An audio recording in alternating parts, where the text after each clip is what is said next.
Pagpatay sa IP leader sa Maguindanao del Sur, kinondena ni Member of Parliament o MP Susana Anayatin at iba pang mambabatas ng BARM.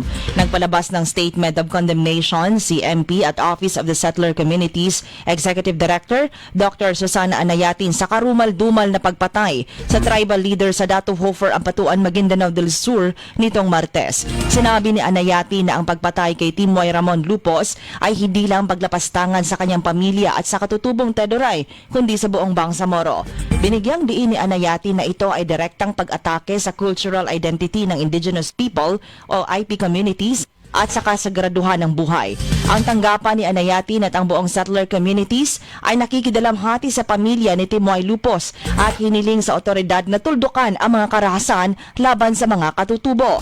Aniya, ang mga pagpatay sa mga katutubo ay dapat matigil na dahil walang puwang ang karahasan sa rehiyon. Suportado ni na Members of Parliament at Health Minister Dr. Cadil Sinolinding Jr., Professor Tumanda Antok, Tawakal Mintimbang at dating Parliament Member Professor Eddie Ali ang pahayag na ito ni MP Anayatin.